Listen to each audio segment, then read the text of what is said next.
Evangelio según San Lucas, capítulo 10, el versículo 1, dice la Biblia, seré breve en esta noche, dice la Biblia, después de estas cosas designó el Señor también a otros 70, a quienes envió de 2 en 2 delante de él a toda ciudad y lugar a donde él había de ir. Hasta aquí la palabra de Dios. La expresión después de estas cosas es importante aquí. Jesús estaba preparando a sus discípulos. Ellos debían entender claramente el tiempo, la forma, el carácter, el servicio y el plan de Dios. Debían entenderlo de boca de Jesús.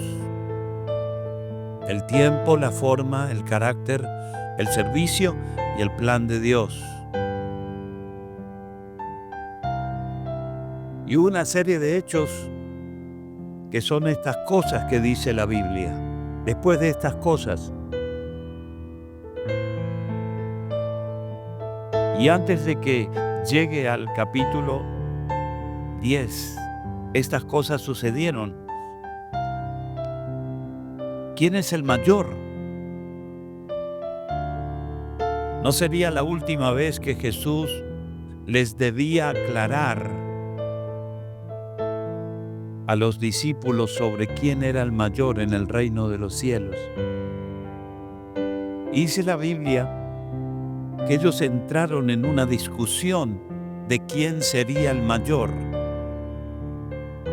en el reino de los cielos. Y Jesús le aclaró esto tomando un niño. Luego sucedió otra cosa. Jesús reprende a Jacobo y Juan.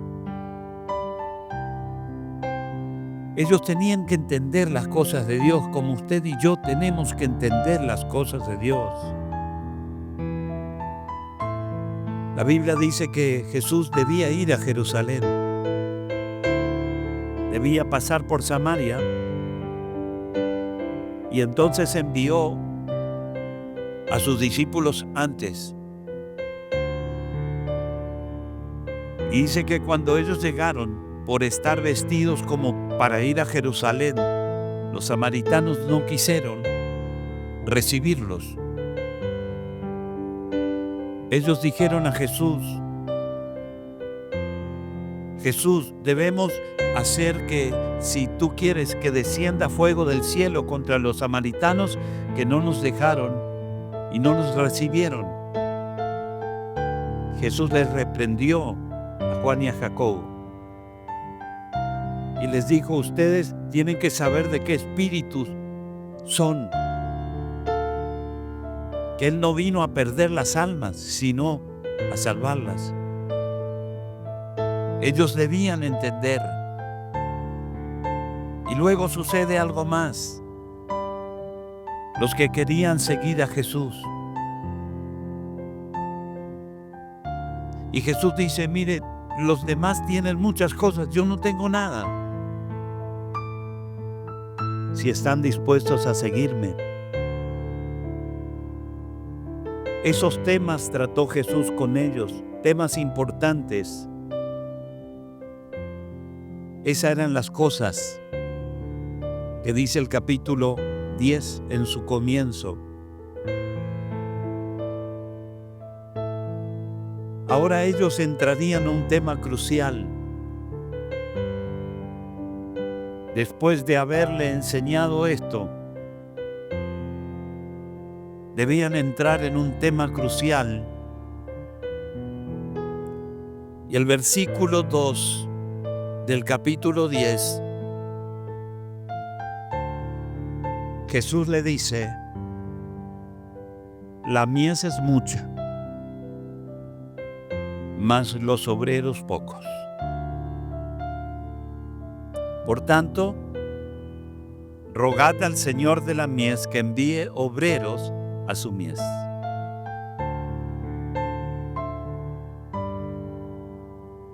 Reitero,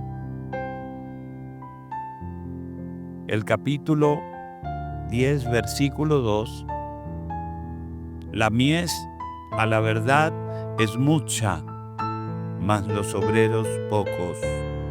Por tanto, rogad al Señor de la mies que envíe obreros a la mies. En este versículo hay una expresión maravillosa, la mies a la verdad. Esa expresión a la verdad significa la opinión de Dios.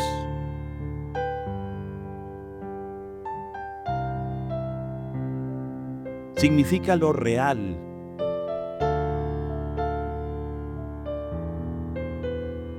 Significa lo que el hombre, lo que Dios ve, más allá de lo que el hombre diga, más allá de cómo el hombre mida, más allá de los porcentajes que el hombre pueda hacer.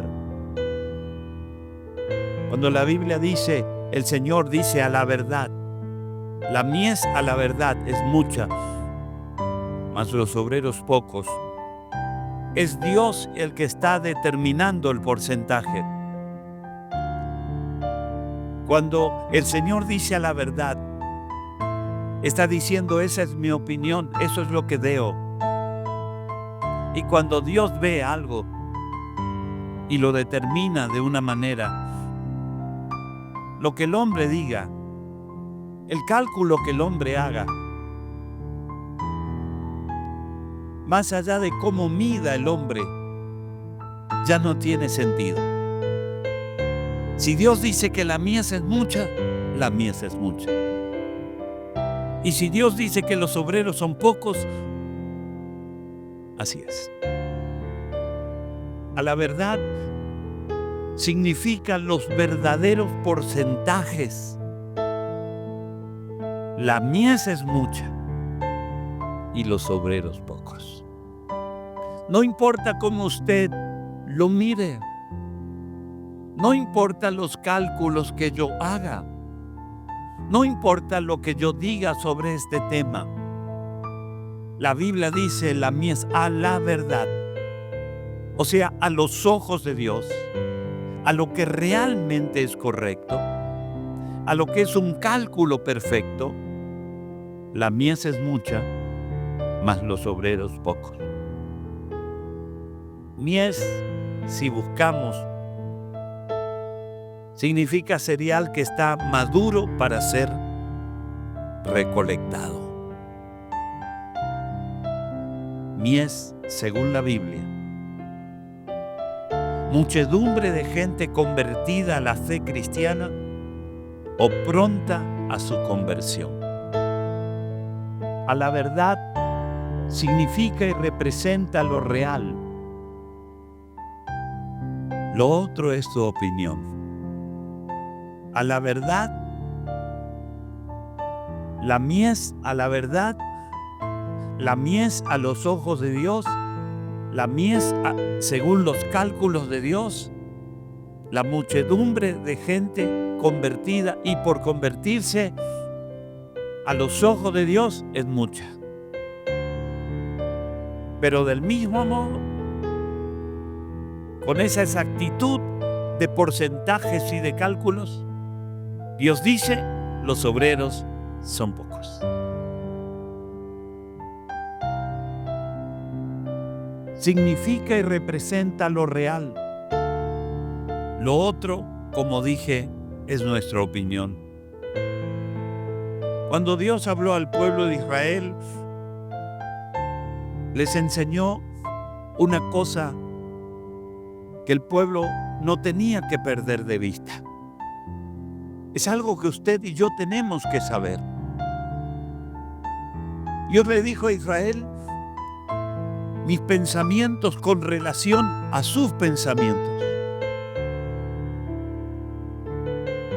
Es como la distancia que hay entre el cielo y la tierra. Así están tan distantes mis pensamientos de vuestros pensamientos. Podemos pensar que hay muchos obreros, pero Dios no piensa eso. Podemos pensar que no hay mucho trabajo, pero Dios no piensa eso. Podemos pensar que ya hay muchos trabajadores, pero Dios no piensa eso. Porque los pensamientos de Dios son tan altos. Nuestros cálculos no son los cálculos de Dios. La Biblia dice que 1000 años es como un día para Él, y un día es como 1000 años para Él.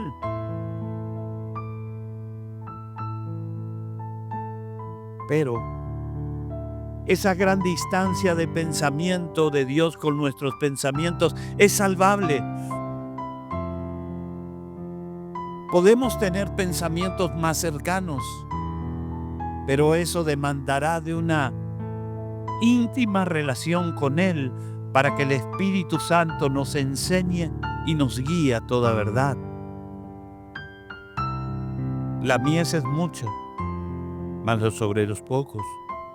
Es uno de los versículos más maravillosos sobre el tema que estamos tratando. Y hoy quiero hablar con ustedes la diferencia que hay entre el creyente y el obrero. Partiendo de lo más simple,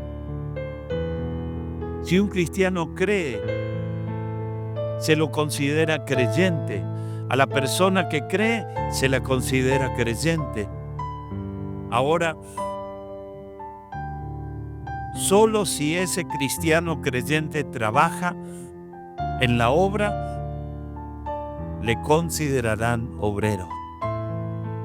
Yo creo y ya soy creyente, pero solo si trabajo en la obra podré ser obrero de Dios. Creo que algunas personas serán por siempre solo creyentes. Es una decisión que han tomado. Les doy una noticia buena. Con solo eso usted va al cielo. Con solo creer. Usted no necesita ser obrero para ir al cielo. Con solo creer en Cristo, usted va al cielo. Pero la pregunta es, ¿puedo pensar de esa manera y a la vez sentir que vivo dignamente mi vida en Jesucristo? ¿Puedo pensar de esa manera y a la vez sentir que vivo dignamente mi vida cristiana? ¿Puedo acaso entender y aceptar una vida solo de creyente y no de obrero? Y cuando decida, si decido eso,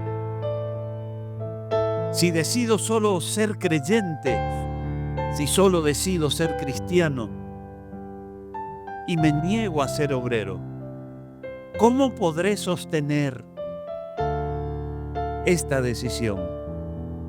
¿Cuáles serán los argumentos que voy a esgrimir frente al llamado de Dios? ¿Cómo puedo entender y aceptar una vida solo de creyente y desistir de ser un obrero del Señor? ¿Cómo podré esgrimir esta decisión? ¿Cómo podré argumentar mi decisión? La palabra obrero o servir es muy grande para algunos corazones muy pequeños. ¿Qué es ser obrero de Dios? No hay mucha ciencia en esto. ¿Qué es ser obrero de Dios? Significa sencillamente trabajar para Dios en su obra. Obrero del Señor es el que trabaja en la obra del Señor. La obra del Señor trasciende el templo. La obra del Señor trasciende el edificio. Los obreros tienen un ámbito extenso y variado donde pueden ser obreros, pero también en la iglesia. Debemos ser obreros del Señor. No contentarnos solo con ser cristianos, no solo contentarnos con ser creyentes, no solo contentarnos con ir al cielo porque creemos en Cristo. Y el Evangelio y la salvación no es por obra. Pero ¿cómo poder no ser obrero? ¿Cuál es la tarea principal del obrero? La tarea principal del obrero es dar a conocer la obra de Dios, la obra de Cristo, y dar a conocer la obra que Dios hizo. De dos formas: a través de comunicarla en forma verbal y a través de testimoniarla, de tener ese testimonio de vida. En la iglesia todos tenemos, además de ser creyentes, ser obreros. En casa todos tenemos que trabajar. Todos tenemos que ser obreros. Algunos con un talento, otros con 2 y otros con 5, pero sirviendo al Señor. Tú eliges si te contentas con ser cristiano solamente o anhelas ser obrero de Dios. Jesús dijo: la mies es mucha, es mucho el trabajo, es mucha la tarea, es mucho el ataque satánico, es mucho el odio del infierno, es mucho el desvalor que hay en la gente hoy. Y los obreros son pocos. La Biblia nos manda diciendo: rueguen al Señor de la mies, envíe obreros a su mies. ¿Por qué no dice que oremos para que nazcan obreros? Porque los obreros ya están, solo tienen que venir. Aquí hay obreros, acá en esta franja hay obreros, en esta también, en esta y en esta. ¿Serás tú? Seguro. Soy yo, eres tú, soy yo, somos obreros del Señor. No postergues lo que Dios puso en tu corazón. Trabaja. Y lo que Dios te dio está en ti. Quizá te equivocaste en la vida. Quizá erraste el blanco. Quizá te descuidaste. Quizá la gente ya no cree en ti. Quizá ni tú crees en ti mismo. Quizá te miras al espejo y dices: qué desastre que soy. Pero irrevocables son los dones. No estás muerto, solo duermes. Y espero que hoy se termine ese sueño y que te levantes en poder.